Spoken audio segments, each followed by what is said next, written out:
வணக்கம் மக்கள். இன்றைக்கான வீடியோ என்னென்னு பார்த்தீங்கன்னா, சம்சா வந்து செய்ய முடியலைன்னா அந்த முக்கோணம் மாதிரி செய்ய முடியலாட்டி இந்த மாதிரி நம்ம செஞ்சு ட்ரை பண்ணி பார்க்கலாம். வாங்க வீடியோக்குள்ளே போகலாம். ஃபஸ்ட்டு வந்து 2 கப்பு கோதுமை மாவு எடுத்து போட்டுக்குங்க. அதில் வந்து ஒரு 1/4 டீஸ்பூன் உப்பு சேர்த்து நல்லா கலந்து விடுங்க. கையை வச்சு ஃபஸ்ட்லேயே நான் செய்கிற மாதிரி கலந்து விட்ருங்க. அப்போ தான் உப்பு எல்லா பக்கமும் சேரும். நெக்ஸ்ட்டு வந்து தண்ணியை கொஞ்சம் கொஞ்சமாக சேர்த்து நல்லா இந்த மாதிரி கலந்து விட்டுக்குங்க. ரொம்ப தண்ணியை ஊற்றி தண்ணியாக போயிடாமல் இந்த மாதிரி நான் கலக்கிற மாதிரியே கலந்து வச்சுக்கோங்க. கலந்து வச்சுட்டு அதில் கொஞ்சம் 1 டீஸ்பூன் எண்ணெய் ஊற்றி வச்சுருங்க. நெக்ஸ்ட்டு வந்து வெங்காயம் 2 பெரிய வெங்காயம் இந்த மாதிரி வெட்டி இந்த மாதிரி கலந்து வச்சுக்கோங்க, தனித்தனியாக வர மாதிரி. அதுக்கப்புறம் அதில் 1/4 டீஸ்பூன் உப்பு போட்டுக்குங்க. நெக்ஸ்ட்டு வந்து 1/4 டீஸ்பூன் மஞ்சள்தூள் சேர்த்துக்குங்க.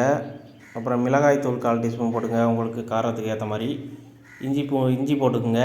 நெக்ஸ்ட்டு வந்து கருவேப்பிலை, கொத்தமல்லி 2யும் போட்டுக்குங்க. அதுக்கப்புறம் மிளகாய் காரத்துக்கு ஏற்ற மாதிரி மிளகாய் போட்டுக்குங்க. நான் ஒரு மிளகாய் போட்டிருக்கேன். அப்புறம் சீரகம் கொஞ்சம் போட்டுக்குங்க. லாஸ்ட்டாக லெமனை புழிஞ்சு விட்டு இந்த மாதிரி கலந்து விட்ருங்க. இந்த மாதிரி கலந்து நான் கலக்கிற மாதிரியே கலந்து வச்சு கொஞ்சம் நேரம் வச்சுருங்க. வேணும்னா நீங்கள் கடலை மாவு இதில் சேர்த்துக்கலாம், நான் சேர்க்கலை. மாவை இந்த மாதிரி தேய்ச்சி எடுத்துக்கங்க. நம்ம ரவுண்டு சம்சாவுக்கு வந்து நம்ம வந்து இப்போ உள்ள வெங்காயம் வைக்க போகிறோம். வெங்காயத்தை இந்த மாதிரி வச்சுக்கோங்க. நம்ம செஞ்சதை இந்த மாதிரி சுருட்டி வச்சுக்கோங்க. சுருட்டிட்டு சின்ன சின்னதாக கட் பண்ணி வச்சுக்கோங்க. கத்தியை வச்சு மெதுவாக கட் பண்ணுங்கள். வேகமாக கட் பண்ணிங்கன்னா வெளியில் வந்து விழுந்துடும் எல்லாம். மாவு வந்து கொஞ்சம் கெட்டியாக இருக்கணும். கெட்டியாக இல்லாட்டி நல்லா வராது. இந்த மாதிரி எடுத்து வச்சுக்கோங்க. இதே மாதிரி எல்லாத்தையும் கட் பண்ணி அதே மாதிரி வச்சுக்கோங்க. வீடியோ பிடிச்சிருந்தால் லைக் பண்ணிட்டு அப்படியே உங்கள் ஃப்ரெண்ட்ஸுக்கெலாம் ஷேர் பண்ணி விடுங்க இந்த வீடியோவை, அவங்களும் பார்த்துக்கட்டும்.